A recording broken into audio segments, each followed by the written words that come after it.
Welcome. Welcome to the fire. We gather at the fire to listen. We gather to connect. We gather to seek answers, support, sanity. Most of all, we gather to remember. Life as we know it has forever changed. It's a pretty interesting time. Our daily routines sit on pause, and we walk in a new normal where we dance between faith and fear, and we teeter between tail spinning down and rising up with every decision that we make. Tonight, we've been called to gather here at the fire.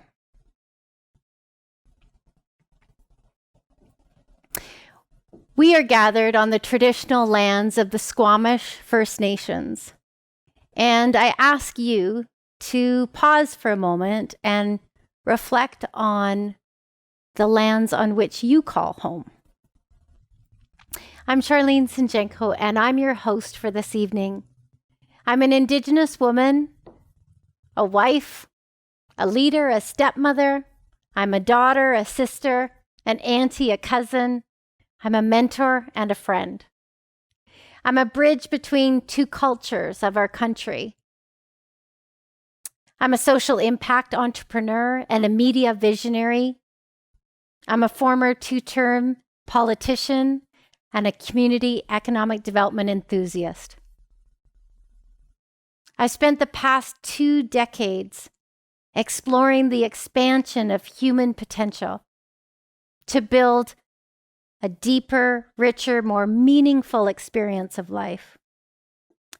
I'm honored that you've chosen to be here this evening to gather with us here at the fire. And with that, let's begin. I encourage you to take a nice deep breath.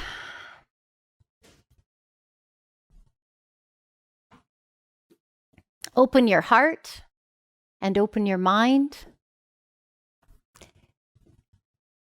I'd like to ask you, what is it you've always known?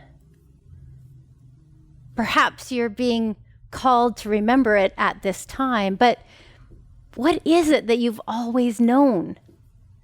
Maybe you didn't know it here, but you knew it here. I'm really curious. Like, seriously, I'm curious. I was that kid that always needed to know. When I was in grade 1, I wanted to be in grade 4. When I was in grade 4, I wanted to be in grade 8. When I was in grade 8, I wanted to be graduating. Even when I started PowHERhouse, I wanted to be Oprah Winfrey of impact. You know, no matter where I was, I wanted to be there. Wherever there was. But there was always so much better than here. And yet, here we are. We're here. We're all right here. Interesting, isn't it?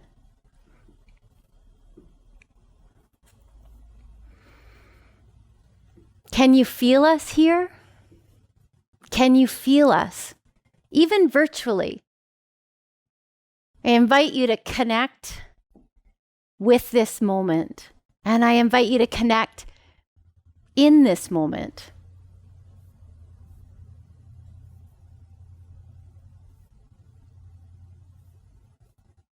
There's never been another moment quite like this. Like, this is definitely one for the history books. I invite you to be part of the creation of the story of us that's unfolding here this evening. So I'll tell you where the story of us began. Well, I'll tell you where it began for me anyway.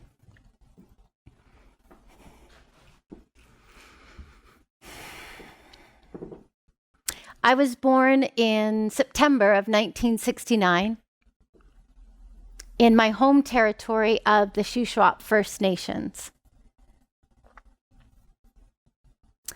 My mom was a young First Nations girl, and I say girl because my mother was just 16 years old when she had me. I was immediately put into the foster care system and then placed with the SanJenko family just shortly after my birth. The SanJenkos went on to adopt me when I was just 4 years old, and they saved me from the foster care system, a system that has failed far too many children, especially Indigenous children. And for that, I am forever grateful. The SanJenkos are a very kind, very loving, very tall family. It was pretty obvious to tell when I was a little kid that I was adopted. But it wasn't quite so easy to tell that I was Indigenous. That didn't come for many years later. Every week, I would go with my family, and we would gather in our community to sing songs, to tell stories, and to offer prayers. Yeah, week after week. More songs, more stories, more prayers. I don't know what songs you remember from when you were just a little kid, but one of the songs I remember, it goes something like, "This little light of mine, I'm gonna let it shine. This little light of mine, I'm gonna let it shine. This little light of mine, I'm gonna let it shine, let it shine, let it shine, let it shine." And you know, I loved the Bible stories. Yeah, there were some great stories. They were about really brave heroes. I don't know if you ever heard the story of David and Goliath. Well, David is like this little guy, and he takes out a giant with his slingshot. He had 5 little stones, and he takes out a giant. It was incredible. Like clear win. Took him right out. Then there was this other story about a guy named Moses. Well, Moses parted on command the Red Sea. And he led a whole group of people behind him to safety. Now, I don't know if you can imagine, but parting the ocean and how high the walls of waves would have to be. Can you imagine leading your little kids after some guy named Moses when at any moment the waves and the walls could just come crashing in? I don't know. That's faith. That's bravery. Yeah, those are just a couple of the stories I remember. I wanted so desperately to be brave when I was little. And lucky for me, you know, growing up with 4 older brothers and 4 male cousins, yeah, let's just say every day was a complete immersion in bravery training. Let's see, there was dune buggies and dirt bikes. There were 3-wheelers before there was such a thing as quads. There were snowmobiles, snow forts and tree forts, Indiana Jones, and running through the forest as fast as you could go, never-ending Atari games. There was touch football. And of course, my favorite, ferocious floor hockey. Yeah. You know, if you wanted to play with the big boys and you didn't want to be left out, there was just no time for anything but brave.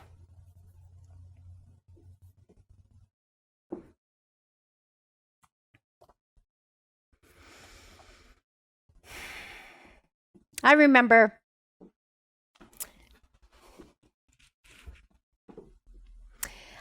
sitting in church with my mom and dad. We went to church on Saturdays. Yeah, we worshiped on the Sabbath. church, it's very solemn, it's very quiet, it's very proper. Not exactly my strong suit. I used to get into so much trouble from my dad. Oh, Dad. So stern on the outside, yet total mush in the middle. Do you remember Certs? Certs, the breath mints? Well, my dad always had a package of Certs in his pocket. And I knew if I fidgeted enough when I was supposed to be quiet and sit still, that I would get one. And it worked every time. Oh, Dad. My dad never showed any fear. Never. I never saw my dad show fear. For a man who suffered from a broken neck, a dislocated shoulder, countless sleepless nights, migraine headaches, who had 6 kids growing mouths to feed on a really tight budget, along with my mom. But yet, I never saw him show any fear. Fear. It's such an interesting emotion, hey? Fear. It was fear that stopped me dead in my tracks. And it was fear that woke me up to all that is my life. It was about 2 decades ago, September 11th, 2001. 9/11. I don't know if you remember what you were doing on the morning the Twin Towers fell, but I certainly remember. It was like it was yesterday. Yeah, I sure remember. I remember thinking, this is it. This is it. This is the end of the world. My heart started pounding in my chest. I felt like I couldn't breathe. My throat seized up. And years of what I had learned as a kid all came crashing and colliding inside of me. The bottom fell out of my beliefs and my faith crumbled with the Twin Towers. I was taken right out at the knees. I totally freaked out. But in that moment, in that very moment, I was thrown a lifeline. It came to me as a song. It came to me as a reminder of what I've always known, but what I had forgotten. It was a song that I used to sing in church, and it just came right into my ears that morning in the middle of that panic attack. Go ahead, drive the nails in my hands, laugh at me where you stand. Go ahead and say it isn't me. The day will come when you will see, 'cause I'll rise again. Ain't no power on earth can keep me down. Yes, I'll rise again. Death can't keep me in the ground. Now, for me, in that instant, that morning, I needed to hear that song to remind me that I was part of something much, much bigger than myself. I needed to remember that I have always been taken care of and that I always would be taken care of. But most of all, I needed a reminder to wake up to my life and to all that is my life. That morning was my 9/11 call to action. And interesting enough, We have another call to action in front of us right now. Yeah, it's a pretty obvious call to action. I don't know if you can hear it. It's right in front of us. Will we choose to rise up as a society, to up-level how we live and lead? Or will we slide back down to what is normal?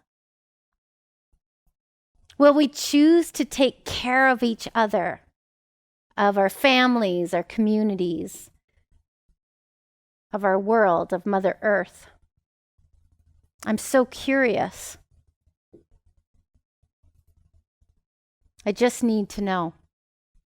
You know, there's questions swirling around right now, but when will all this just be over? And the answer seems so obvious to me. This is going to be over when we're ready for it to be over. This is going to take as long as it takes, as long as we need it to take. I don't know, maybe it was too much Charlie's Angels or Nancy Drew when I was a kid. But I always have watched for clues. And there's been some pretty big clues leading up to this. Let's just say the warning light has been on for a very long time.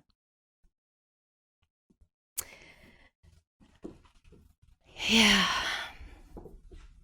My birth mother, she was one of two sisters. She was the younger one. And believe it or not, both sisters got pregnant at close to the same time. When my grandfather found out, he told the oldest sister, "You can keep your baby." But to my mother, he said, "Yours must go." Both sisters had baby girls, and I was one of those baby girls. I was the one that was taken from her mother, her family, her community, her culture. As you can imagine, my mother was extremely close to my cousin, just 3 months older than I. She was very close to her growing up. There was a pretty big hole to fill after I was given up. Yeah, pretty big hole to fill. Well, both of these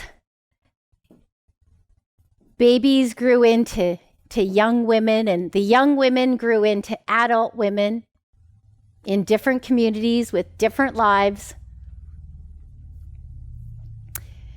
But these adult women, like most women, got caught up in life.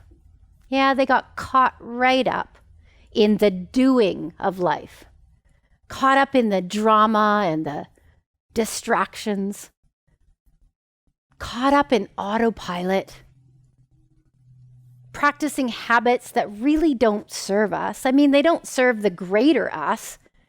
Confused priorities and loss of attention, focused on Botox and bloating, on hormones and hairdos, on keto and carpools, on Netflix and no carbs. It's, look at me, what about me? Did you see me? Here's another selfie, click. Really? Really? This is where we've evolved to as a society? You're kidding me, right? You must be freaking kidding me. I used to think to myself, please, please, someone hit the pause button on this pathetic reality TV show that we call life. Because we can do so much better. We were born to do better. We must do better.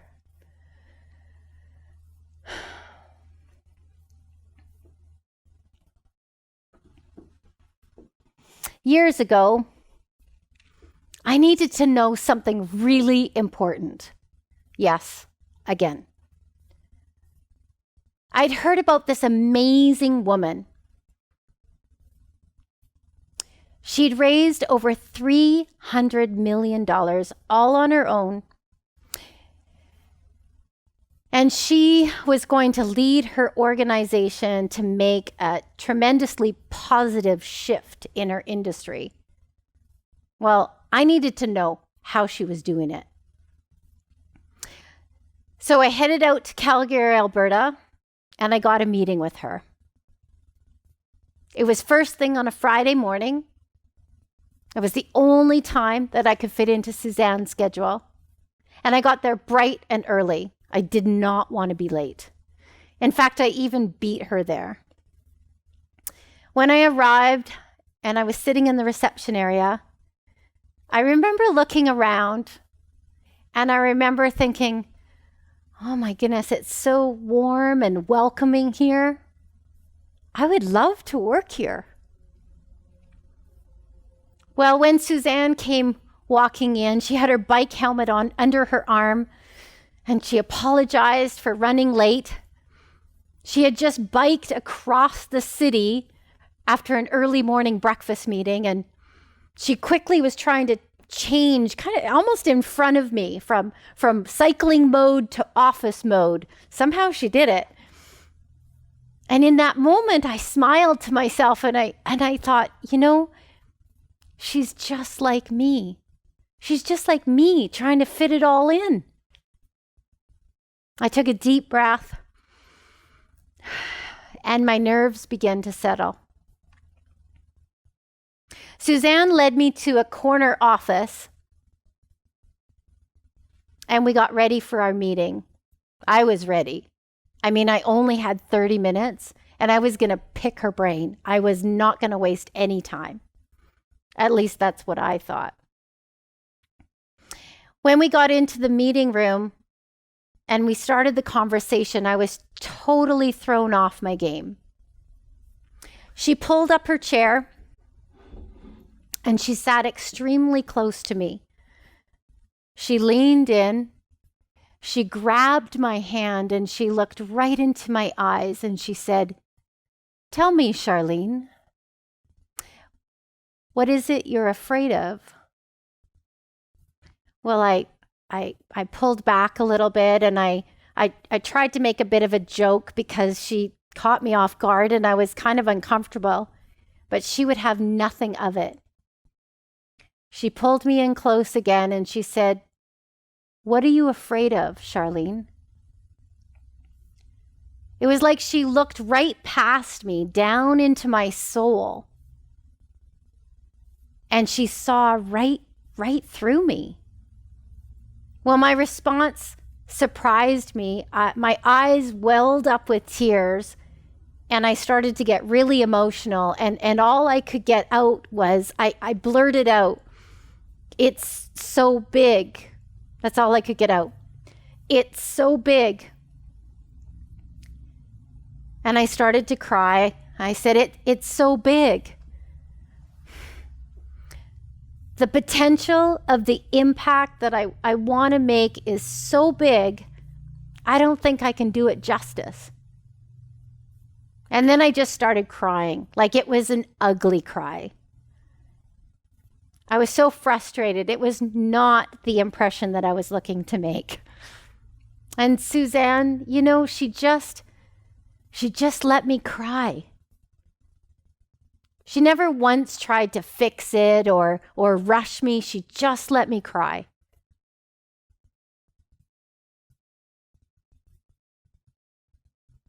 And when I was done, she looked right into my eyes and she said, "Charlene, if you were not called, you wouldn't be compelled."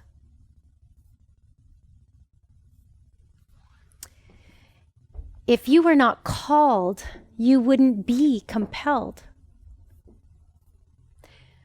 5 months after that conversation, Suzanne lost her life.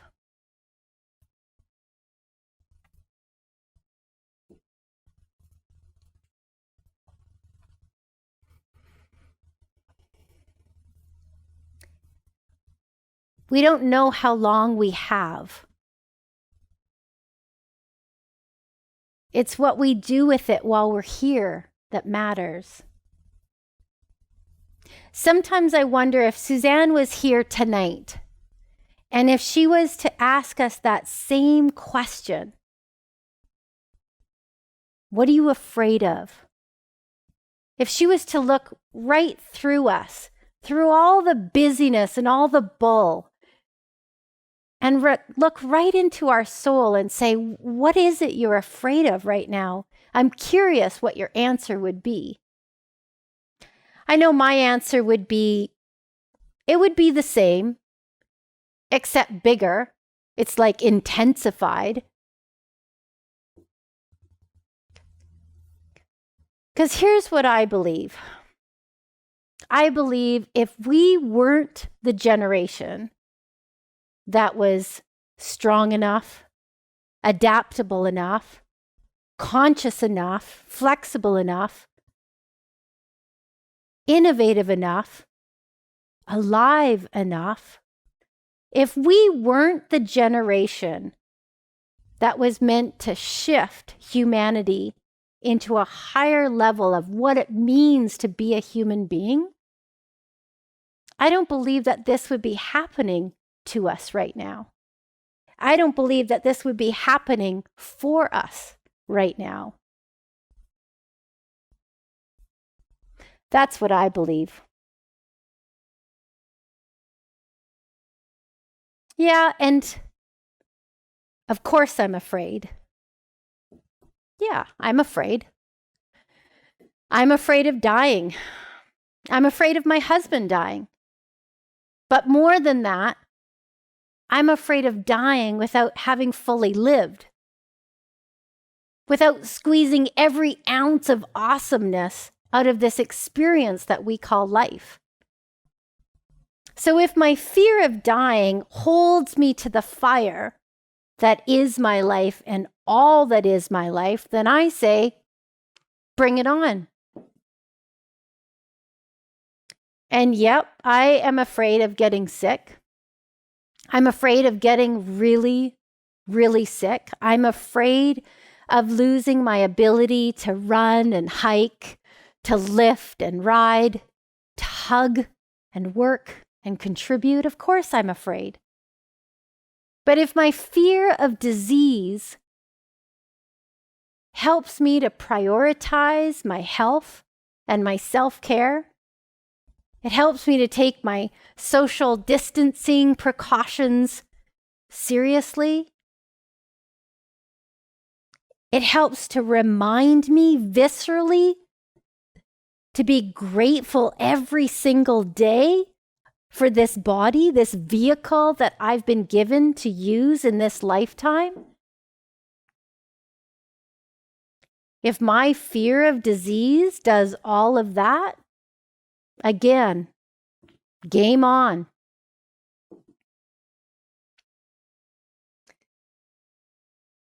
You know, my cousin, I never did get a chance to meet her.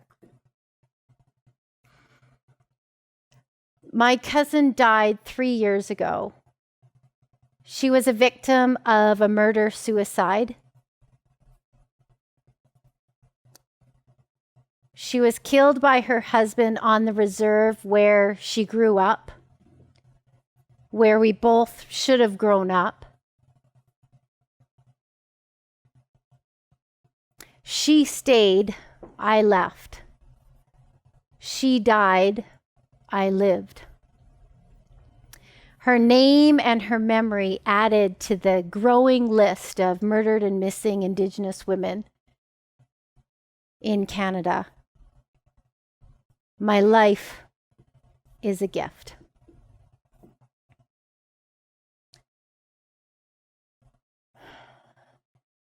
But what good is a gift if it's not fully recognized, if it's not activated and appreciated?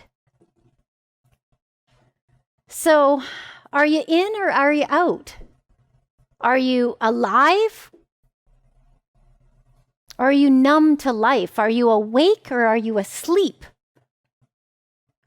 Are you freaking out or are you walking forward the best that you can in faith, for yourself and your family?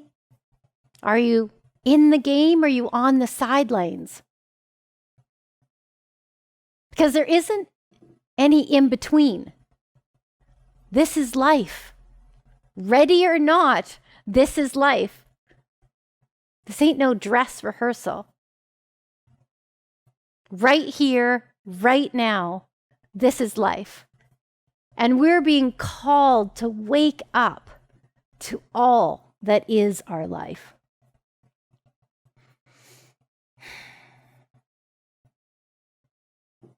We are in a fire right now. But what if that fire is exactly where we're meant to be? What if the upside of this slow down is just waiting for us? Now, I know it's hard to even think about that possibility when we're in the middle of it. But I have a really important point to make, and I think I need a little help making this point. I'm going to go back to something I know.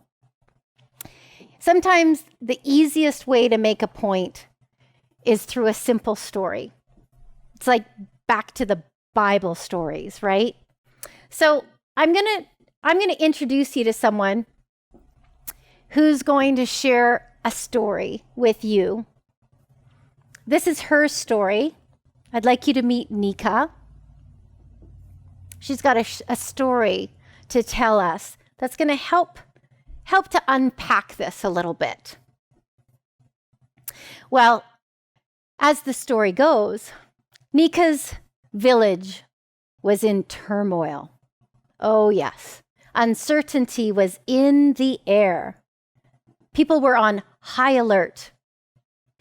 And Nika knew that she needed to do something, but she wasn't sure what. And she was afraid. She knew that she needed to become more brave.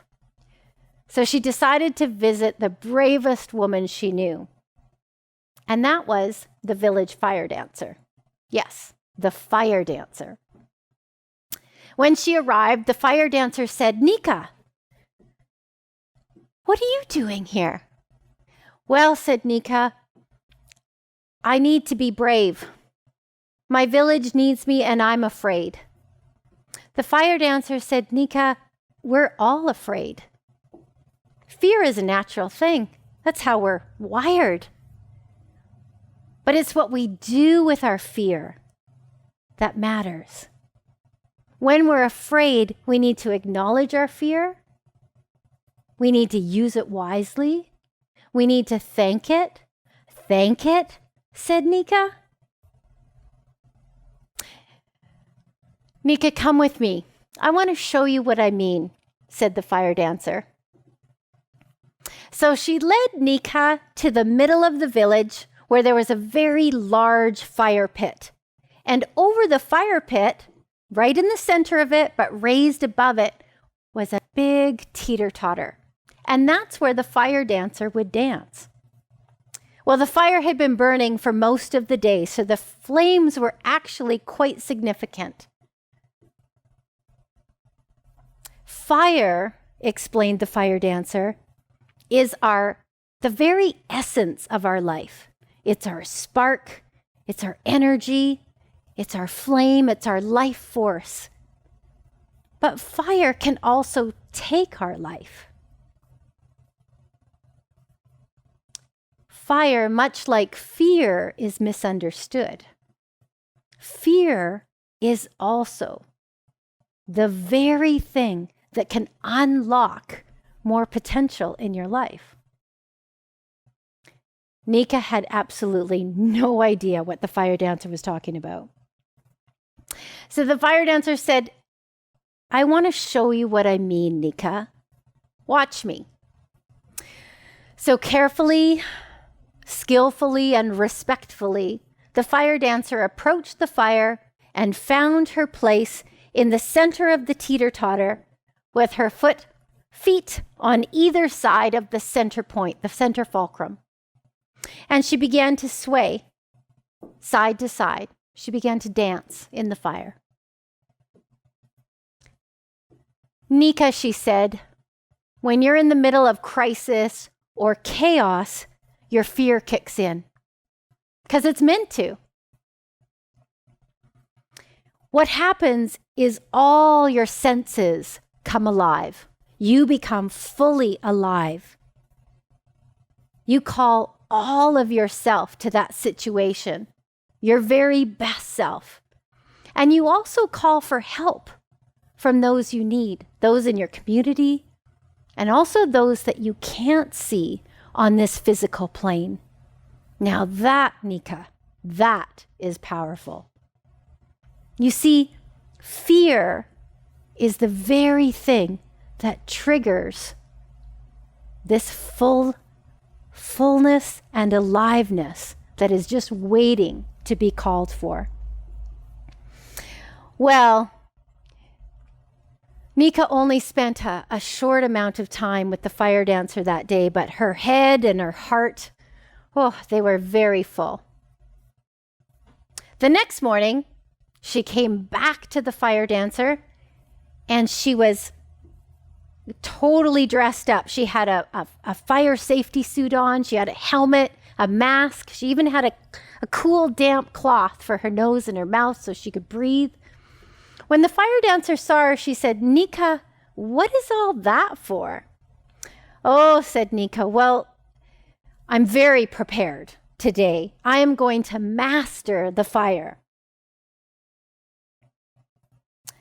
Well, the fire isn't meant to be mastered, Nika. The fire is meant to be made friends with, to be danced with, to be respected, to never allow it to fully stop you in your tracks, but to let it remind you of who you are and why you're here.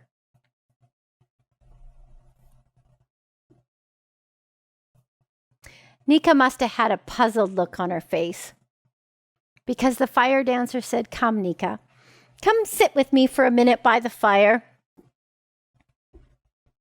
I'd like to share with you 3 simple truths that I think will help you understand the relationship between fear and faith and how to unlock more bravery."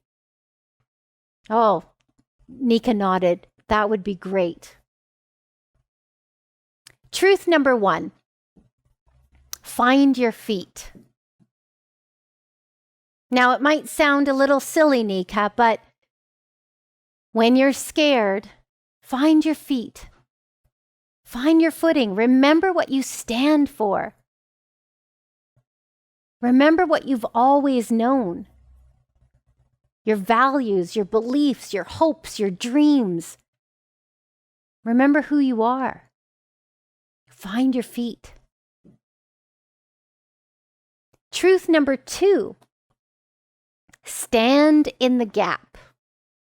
Yeah, stand right in the gap between what you know and what you don't know. Stand in the gap of uncertainty, because it's in that gap where you will call all of who you are, where you'll bring your whole self to the situation, where you'll ask for help from those who will help you. You'll bring it all because you have to, because you need to. If there's no need to call. And truth number 3, I want you to learn how to flex your faith muscle. Yeah, your faith muscle. It's like any other muscle. It sits small and weak and dormant until you start to use it. But as you start to exercise it and train it, it grows stronger. And how you do that? Well, that's by pushing up against resistance. That's but pushing up and past what you think is possible and growing into and stretching into what you're really able to do. Nika began to smile. Everything that she needed to know about becoming brave was right here. It was right here at the fire.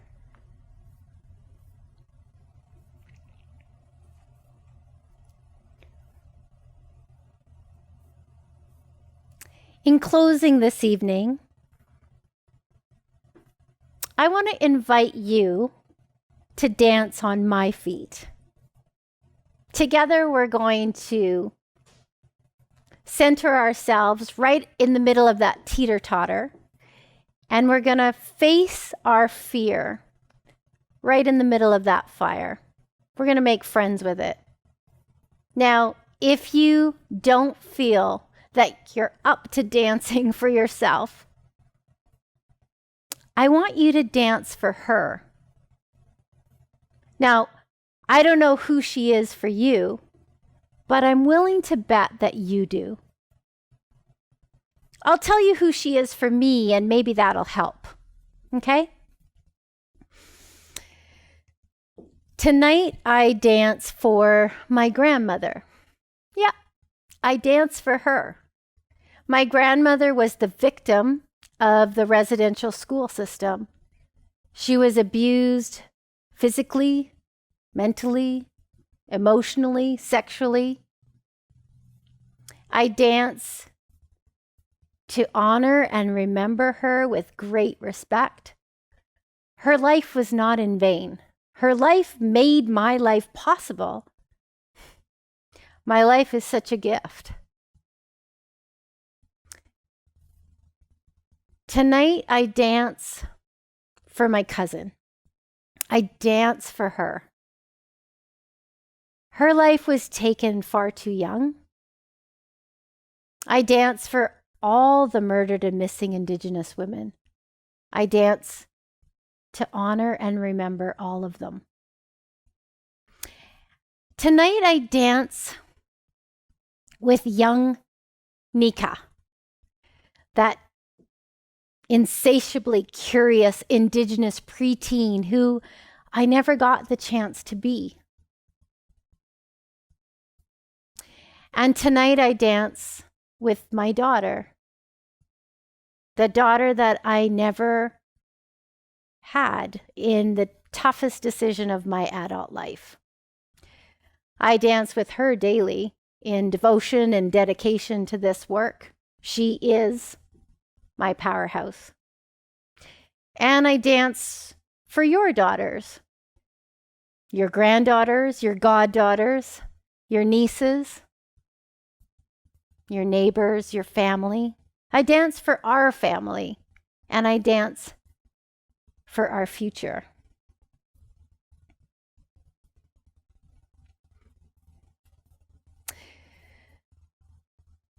We are in the fire right now. The fire is life and all that is life. Let it burn what you no longer need. Let it burn what holds you down or holds you back. Let it burn what restricts you and binds you, what distracts you. Let it burn what keeps you from becoming all of who you are and all of who you're here to be. Release it all to the fire, your heaviness. It might be guilt or grief, angst, overwhelm, uncertainty, worry, whatever it is. Release it all to the fire. Release it now.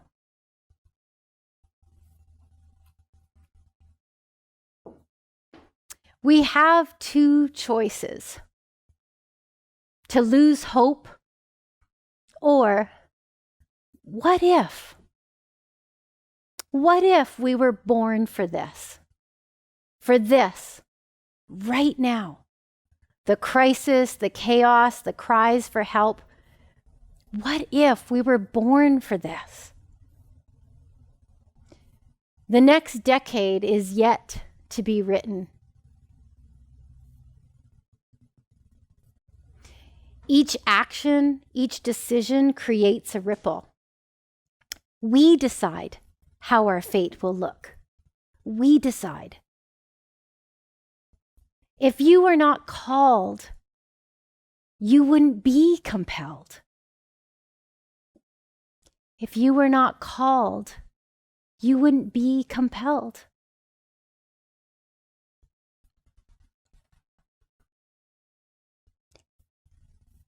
So are you in or are you out?